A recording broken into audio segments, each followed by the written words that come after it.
Shalom, shalom, irmãos e irmãs. Vamos então para mais um resumo da nossa próxima e atual Parashá, que é a 33ª Parashá, de um total de 54, e a 10ª e última Parashá do livro de Vaikra, Levítico. O nome dessa porção, dessa Parashá, é a Parashá Berucotai, que quer dizer em minhas leis. Na Torá, lemos Levítico, capítulo 26, do verso 3 até o capítulo 27, verso 34. Na Haftará, lemos Jeremias, capítulo 16, do verso 19 até o capítulo 17, verso 14. Na Brit Hadashá, lemos Mateus, capítulo 21, do verso 33 a 46, e também Lucas, capítulo 9, até o capítulo 10, verso 41. Então, esta porção inicia com Berucotai, que significa em minhas leis, em meus estatutos. Tem sua raiz na palavra Hok, ou no plural, Hukim, que significa estatutos. Embora tenha sido traduzido como leis, o Eterno aqui está falando dos seus estatutos. Nem todos os estatutos, nós já vimos, temos o entendimento. Porém, guardamos e obedecemos, pois temos a plena certeza que Deus, o Eterno, é o Criador de tudo e de todos. E Ele sabe infinitamente tudo. Não há ninguém acima dele. Infelizmente, muitos ouvem a outros e não ouvem a Deus.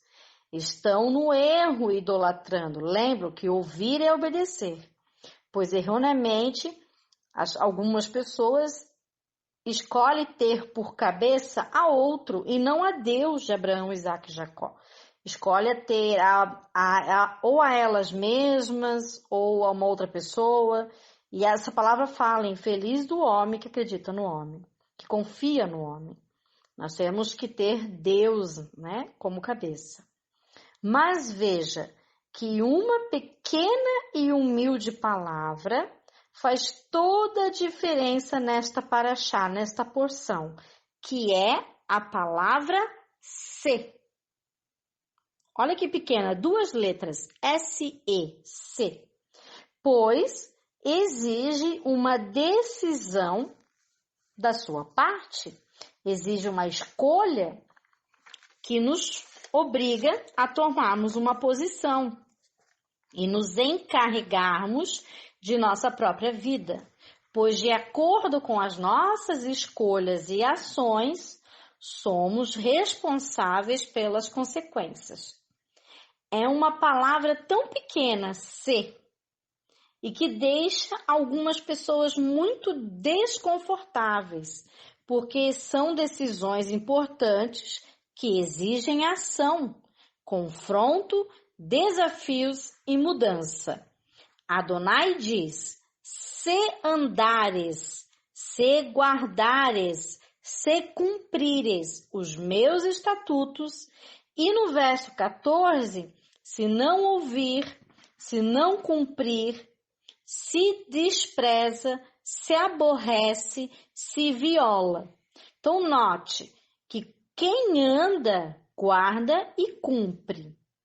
É aquele que acredita ao ponto de obedecer a Deus. Acredita em Deus a ponto de obedecê-lo. Então, faz as instruções de Adonai. E quem despreza, e quem se aborrece, e quem viola, não acredita no Eterno ao ponto de obedecê-lo. Ou seja, não acredita em Deus. Então, veremos os frutos da obediência de quem faz o bem, recebendo o bem, e os frutos da desobediência de quem faz o mal, recebendo o que é mal. Por este motivo, temos as palavras bênção, que vem da palavra bem, e maldições, que vem da palavra mal. Segundo nossas ações, podemos receber bênçãos ou maldições. Então, esta é justiça de Deus. Se fazemos o que é bom e correto, e isso então agrada ao Eterno. Teremos as bênçãos que Hashem promete trazer à vida de uma pessoa quando ela é obediente. Chuvas na época certa, colheitas fartas, frutos da terra, da árvore, fertilidade da terra, fartura de alimentos, comer e se saciar, segurança, paz, não ter guerras, né? Sem animais nocivos, sem doenças, sem assassinatos, força para lidar com os seus inimigos, vitória sobre os seus inimigos, sucesso financeiro, uma vida melhor no país e uma vantagem também militar que, consequentemente, trará uma segurança, paz e tranquilidade. Então, a sua família também será numerosa, terá uma boa vida familiar, o próprio Deus habitará dentro de você, andará com você e você será do povo de Deus. E Adonai cumprirá as suas promessas na sua vida, e ele quebrará a escravidão e te fará andar de pé. Isso se você obedecer. Então, o Eterno também ordena que mantenhamos uma postura de reverência com os estatutos que lhe dizem respeito, os Shabats, o santuário ou o templo ou o santuário que é um corpo nosso. Então, os seus servos, as suas criaturas, temos que ter reverência àquilo que é de Deus, aos seus estatutos. Veja que o Shabat não é um mandamento opcional ou transitório. Não é outro dia também. Não é o primeiro, não é o segundo, é o sétimo dia, é o sábado. Então, o santuário também é feito ou por mãos humanas, que é aquele templo, né, para adorar o Eterno. No caso, pode ser Israel, uma sinagoga ou a igreja. E também, ali eles ensinam sobre Hashem, o adoram, o louvo. Ali é o santuário também. E o santuário também feito pelo próprio Eterno, que é o nosso corpo, onde ele habita. Mas o nosso corpo deve ser santo para que Hashem habite.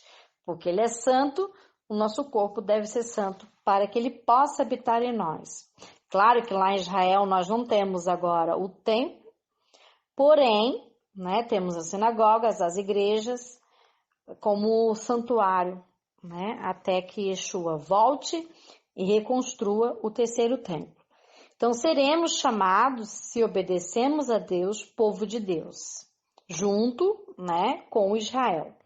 E ele, o nosso Deus, será nosso Deus. Então, sabemos que o povo de Deus são os judeus, israelitas, Israel. E os não-judeus, discípulos de Yeshua, através de Yeshua, foram enxertados, aproximados a Israel. Como fala o próprio apóstolo Shaul, o próprio apóstolo Paulo, em Romanos, capítulo 11. E também em Efésios, capítulo 2, do verso 12 ao 14. Não existe mais nenhum muro separando judeus e não-judeus, discípulos de Yeshua, de Israel. Não tem.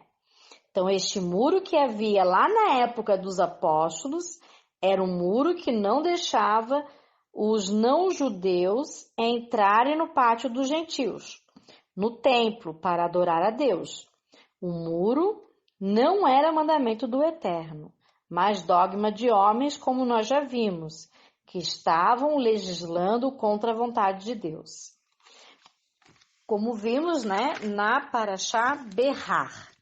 Então, estas bênçãos do verso 4 desta Parashá até o verso 13 também fala da era messiânica, que ocorrerá com o retorno de Yeshua, com o Mashiach ben David, o Messias, filho de Davi. Yeshua vem então como rei na sua segunda vinda, no dia do Senhor, o reino milenar. Assim como o Shabat fala do reino milenar. O rabino Joseph Shulam diz que aquele que não entende ou não quer entender as revelações do Shabat não merece as bênçãos do Shabat, não merece o reino milenar. Então, ao celebrá-lo, estamos testemunhando e profetizando o reino de Yeshua nesta terra, consequentemente o reino de Deus, pois Yeshua obedece ao Pai. Muitos veem Yeshua como Salvador, mas não o veem como rei, e ele é rei. E todo rei tem leis para os seus servos. No reino milenar não haverá morte para os obedientes, nem doença, haverá paz, não haverá guerras, haverá muita fartura, prosperidade. Todos aprenderemos as instruções de Deus de forma plena, entre outras. Então, no Shabat, e quando obedecemos, vivemos um pouco daquilo que virá. E quando vier, estaremos aptos a esta época vindoura. No verso 14 ao verso 45 desta porção, fala: se não obedecermos, se não fizermos o que é correto, se errarmos, ou seja, se fizermos o mal, teremos o mal como consequência e seremos punidos para pararmos de praticarmos o erro, para pararmos de fazer o mal. É a lei da semeadura, em que colhemos exatamente o que plantamos. Não só colher, como comer daquilo que plantamos. A primeira maldição, punição dessa rebeldia, será de servir como escravo, ao ponto de ficar doente e empobrecido, para os seus inimigos que te ferirão. E isso aconteceria para que se arrependesse e voltasse a obedecer às instruções de Deus. Mas, se ao contrário não se arrependesse e não ouvisse, não obedecesse a Deus e continuasse praticando o mal, trabalhariam com dureza e não teriam resultado nesse trabalho.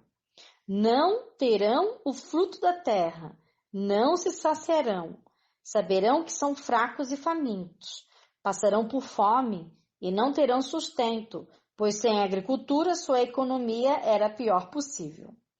E se ainda não se arrependesse e não obedecessem a Deus e continuassem praticando o mal, o erro, animais selvagens matarão os seus filhos e acabarão os teus rebanhos. E vocês serão tão poucos que as suas casas e cidades ficarão desertas.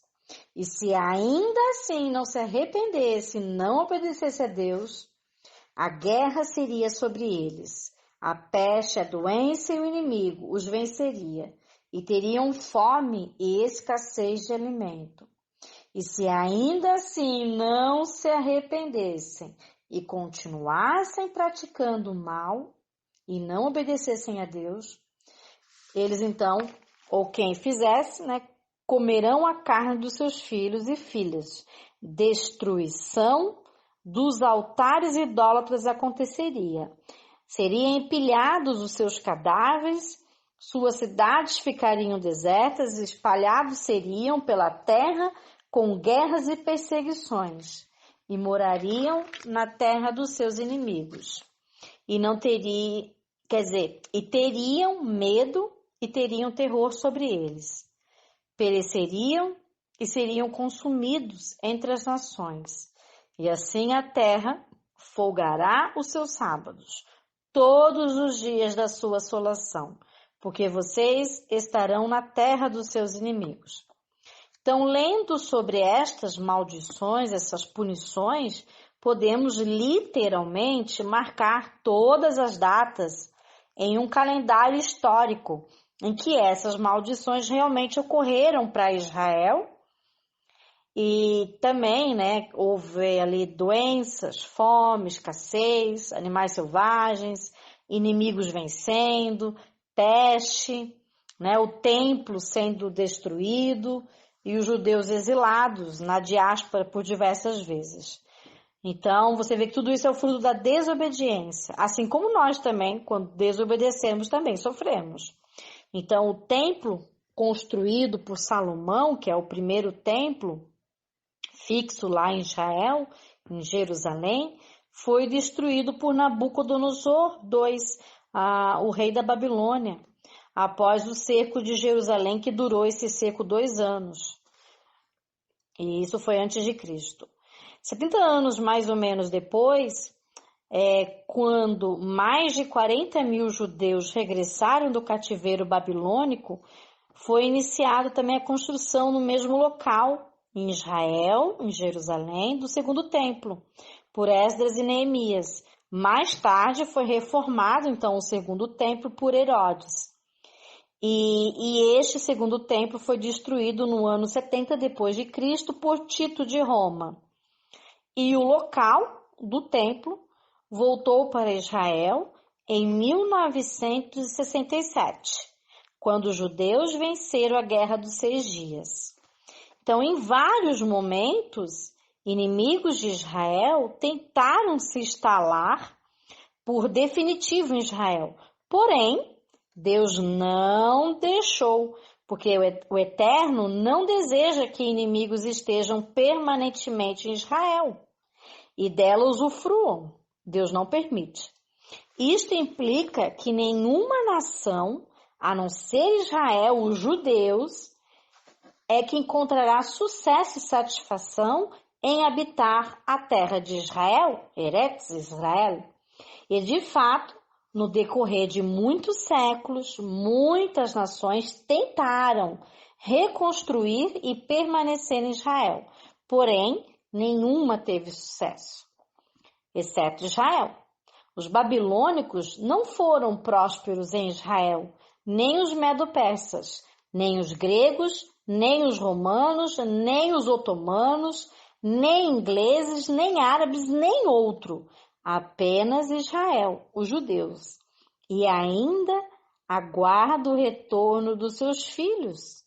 E tribos na era do Mashiach.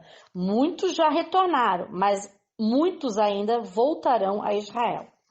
Veja que Deus jamais rejeitou Israel. Ele puniu, mas não rejeitou. E os puniu também temporariamente, para que eles se arrependessem, para que eles parassem de errar, assim como ele faz conosco. E mesmo estando Israel por diversas vezes na terra de seus inimigos, Adonai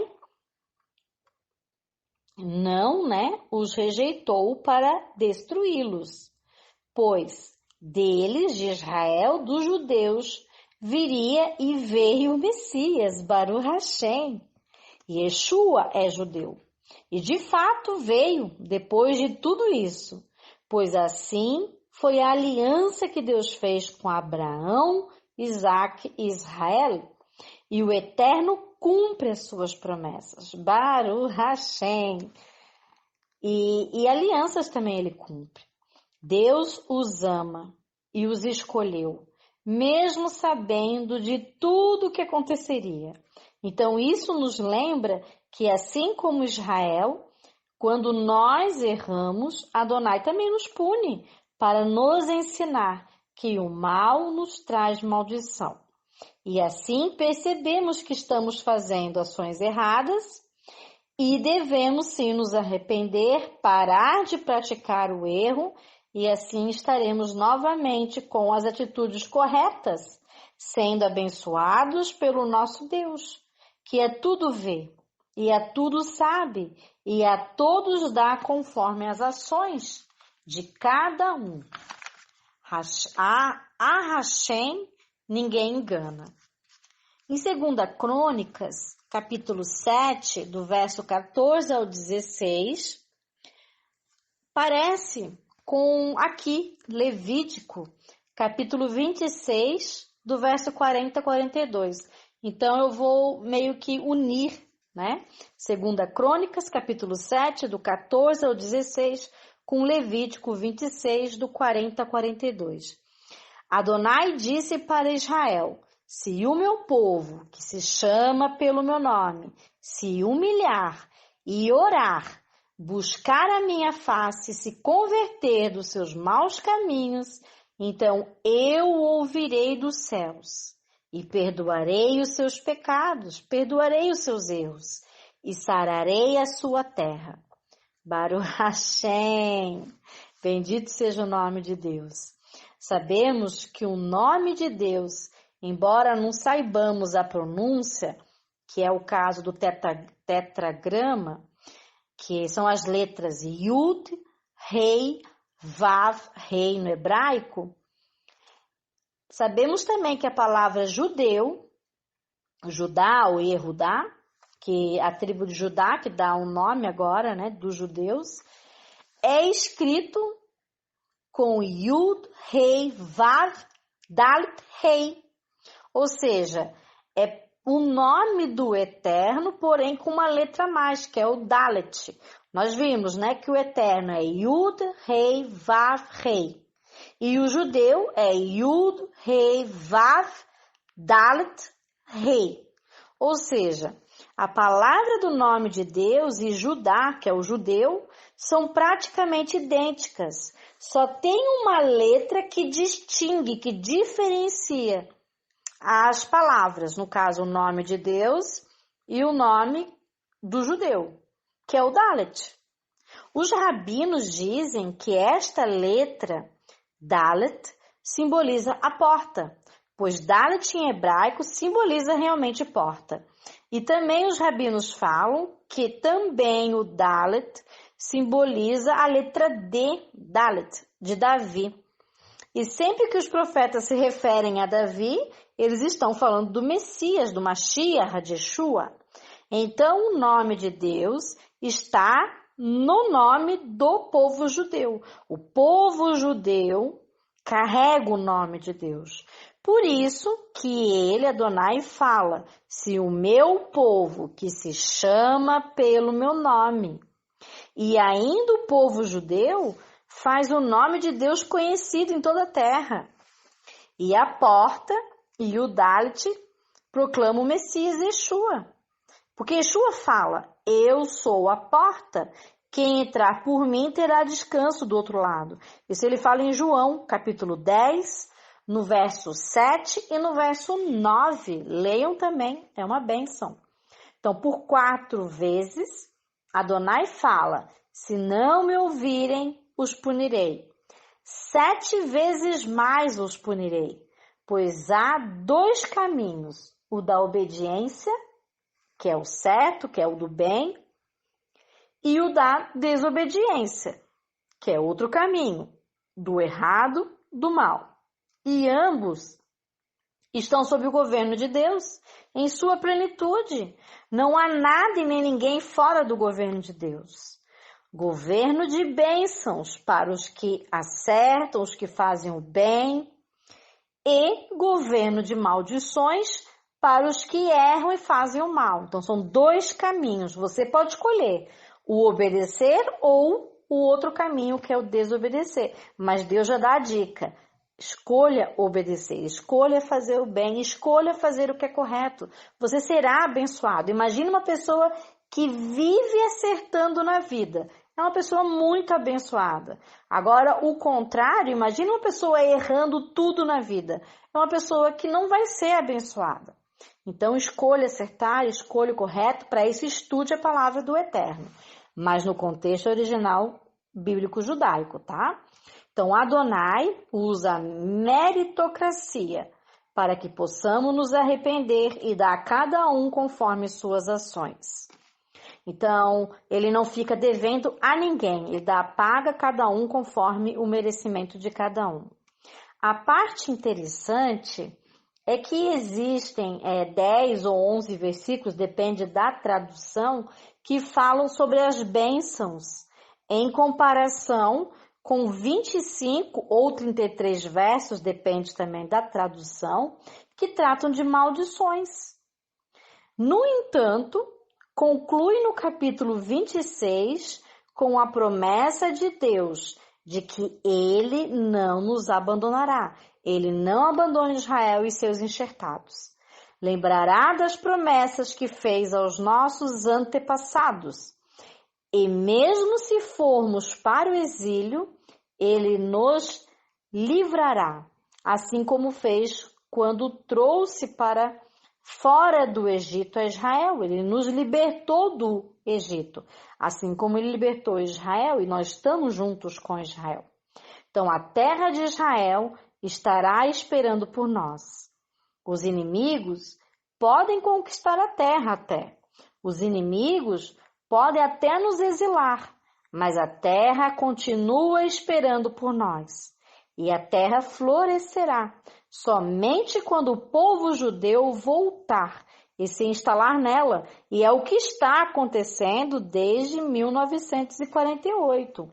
Quando estávamos no exílio, a terra ficou desolada e não florescia mais. Não cultivou uma árvore e não deu fruto durante todo o período em que os judeus estiveram no exílio. Hoje, graças a Deus, Israel é o grande exportador de frutos como a laranja e de flores. Aleluia! Que maravilha! Então, antes era areia, deserto e pântanos. Hoje não. Hoje nós vemos muitas bênçãos, né, de flores, frutos verdejantes. O deserto virou agora um mar de flores e frutos. Isso é maravilhoso. É obra do Eterno e do povo que agora está voltando a obedecer ao Eterno. Então aí você vê o exemplo que Deus nos dá no próprio povo em que fomos enxertados, no povo judeu. Hoje vemos muitas bênçãos dessa paraxá lá em Israel. Bendito seja o nome do Senhor. Por isso que eu falo às vezes Baruch Hashem. Baruch Hashem significa bendito seja o nome do Senhor. Então, no capítulo 27 dessa porção, a palavra de Deus nos instrui. Quando uma pessoa deseja, né, fazer um voto, ela faz um voto, ela doa dinheiro no valor de si mesmo ou de outra pessoa ao templo. Então, o voto em hebraico é neder. E os votos podiam ser pagos aos sacerdotes, que usavam esse dinheiro no templo. Então, os homens de 20 a 60 anos, quando eles queriam fazer esse voto, eles davam 50 ciclos de prata. Prata sabemos que é redenção. 50 que lembra o jubileu também. As mulheres de 20 a 60 tinham que dar 30 ciclos de prata. Então, você vê a prata falando de redenção. O homem de 5 a 20 anos dava 20 ciclos de prata. E a mulher de 5 a 20 anos, 10 ciclos de prata. O homem de 1 mês a 5 anos era dado, então, 5 ciclos de prata. E a mulher de 1 mês a 5 anos, quando feito o voto por ela, era dado 3 ciclos de prata. Então, o homem de 60 anos ou mais, ele davam 15 ciclos de prata. E a mulher de 60 anos ou mais, 10 ciclos de prata.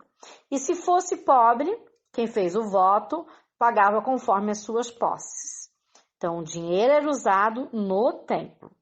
Quando o judeu possuía rebanho, vacas, ovelhas ou cabras, ele deveria doar a Hashem cada 10º recém-nascido, chamado este donativo de Maaser Behemá. O dízimo dos animais, uma vez por ano, o fazendeiro reunia todos os animais recém-nascidos num estábulo, com uma porta tão pequena que apenas um animal de cada vez podia passar, passando um por um, e assim ele ia contando-os até quando passasse o 10º animal. E o fazendeiro o marcava com uma vara mergulhada em tinta vermelha. E então os levava, todos os animais que estavam manchados de vermelho eram levados para Jerusalém, onde eram abatidos no templo pelo sacerdote, que queimava as partes internas do corbã, do holocausto, sobre o altar. e a carne dava ao dono, que tinha então permissão de comê-la em Jerusalém. Então era um mandamento que os obrigavam a ir até Jerusalém. Em Pêssar eles faziam isso, Shavuot e Sucot. E como teriam muita carne para comer, eles ficavam por lá aprendendo a Torá. E ao voltar para casa, ensinava a sua família aquilo que eles tinham aprendido. Olha que bênção! Eles aprendiam e ensinavam a sua família. Assim temos que fazer, ensinar também a nossa casa, os nossos filhos e filhas. Na Haftará de Jeremias, capítulo 16, do verso 19 até o capítulo 17, verso 14, assim como o povo de Israel, nós também já colocamos ídolos no lugar de Deus no passado, infelizmente. Nosso trabalho, às vezes, colocamos acima de Deus no passado, ou família, ou a nós mesmos, ou nosso corpo, ou nosso filho, ou cônjuge. E quantas pessoas estão fazendo isso hoje, colocando isso acima de Deus? Entre outros, né? Até mesmo deuses falsos, ídolos inúteis, que não nos fizeram bem algum e não faz bem algum. Por isso, devemos não confiar em homem, mas apenas em Deus, e colocar Ele, a Deus, a Adonai, no lugar que é devido. Não há nada acima dele, e é dele que devemos aprender. Para isso, ele enviou o seu filho, Yeshua, para que nos ensinasse. Claro que o cônjuge é uma bênção, os filhos são bênção, família também é bênção, trabalho também é bênção, cuidar do nosso corpo é bênção, mas isso tudo é bênção, mas não podemos colocar nada disso e nada, né, acima de Deus. O fato de colocar acima de Deus é que torna, né, aí já não é mais uma bênção, aí já vira idolatria. Então, acima de Deus não tem ninguém. É Deus, né? O soberano, que é o cabeça de Yeshua, e Yeshua é o cabeça do homem, e o homem é o cabeça da mulher. Então, o homem também tem que estar obediente a Deus, né? E o cabeça do homem é Yeshua. Quem obedece, onde estiver, Adonai está com ele. E abençoando, e o guardando em meio às lutas e dificuldades. E se cair, o Eterno salvará, o curará e o resgatará, porque ele pode se arrepender e retornar ao Eterno. Claro que a gente não quer cair, que a gente procura sempre fazer o que é correto. Mas, caso raridade caia, se arrependa, volta ao Eterno quanto antes. Yeshua, ele está aí como nosso advogado para isso. Na Brit Hadashah, de Lucas, capítulo 9, do verso 1 até o capítulo 10, verso 41, ali o Senhor designou 72 trabalhadores. Yeshua escolhe 32 trabalhadores para a colheita. E ele os envia à sua frente de 2 em 2. E lhes disse, a colheita é grande, mas os trabalhadores são poucos. E Yeshua nos pede que oramos a Deus para enviar mais trabalhadores para a sua colheita. Esses trabalhadores são como cordeiros entre lobos. Quando entrarem numa casa, ele os instruiu, digam, a Shalom, a paz a esta casa. Se houver ali um homem de Shalom, de paz, a Shalom e a paz de vocês repousará sobre ele. Se não houver, voltará a paz, a Shalom para vocês. Então você vê que o Eterno unge, né, os seus escolhidos, os trabalhadores, e coloca neles a sua plenitude, a sua Shalom, o seu espírito. E quando esses estão em uma casa, o espírito está com eles meio que é dividido com as pessoas daquele lar. E se não houver pessoas ali naquele lar com paz, com Shalom, aí a Shalom volta para eles. E ainda Yeshua os instrui. Curem os doentes e digam, o reino de Deus está próximo de vocês. E se não receberem vocês, sacudam o pó dos pés e digam, o reino de Deus está próximo. Você vê, de qualquer maneira digam, o reino de Deus está próximo. Aquele que lhes dá ouvidos, sendo você um verdadeiro servo de Adonai, que obedece às instruções de Adonai. Então, aquele que lhes dá ouvido, sendo você então obediente verdadeiramente, está dando ouvidos ao próprio Yeshua. E os que rejeitam na verdade Yeshua. E também rejeitam aquele que o enviou, que é Deus. Adonai enviou Yeshua. E alegrem-se, pois os seus nomes estarão escritos nos céus. O Pai revelou aos pequeninos e àqueles a quem o Filho quisesse revelar. Quem obedece a Deus escolhe viver eternamente. Então, tenha misericórdia do teu próximo e ajude ao teu próximo. Fale do reino para ele.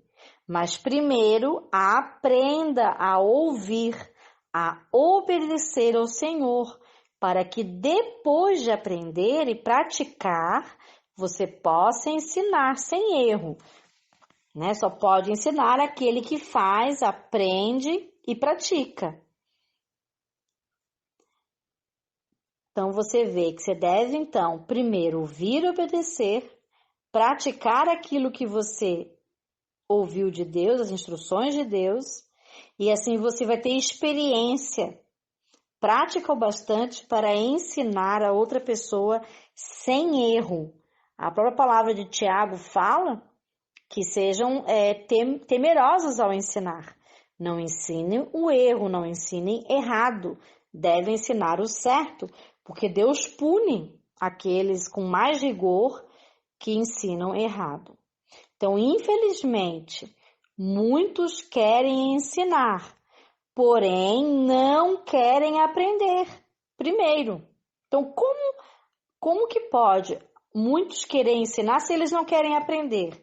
As pessoas, antes de ensinar, elas têm que primeiro aprender do Eterno. Como esta é a última paraxá do livro de Vaikra, Levítico, e todo o final do livro nós falamos Hazak, Hazak, Venit Hazik, que quer dizer seja forte, e que sejamos todos fortalecidos. Que vocês possam, irmãos, estarem lendo toda essa porção da Torá, Haftará e Brit Hadashá, que vocês possam estar meditando, que vocês possam estar refletindo nesta palavra de Adonai, que vocês possam estar aprendendo, praticando em suas vidas. Porque realmente as leis do Eterno são para a vida eterna. Então, quem de nós não quer viver na vida eterna? Todos. Então, que possamos, irmãos, estar vendo os vídeos da Sinagoga Hatzion, que eu disponibilizo aí na descrição do vídeo para todos vocês, que assim possamos estar estudando, porque o Eterno, ele precisa de trabalhadores para a colheita, porque os que tem são poucos e precisamos mais. Oremos também para que o Eterno traga mais trabalhadores, porque são poucos e precisamos de mais. Shalom, shalom a todos e bons estudos!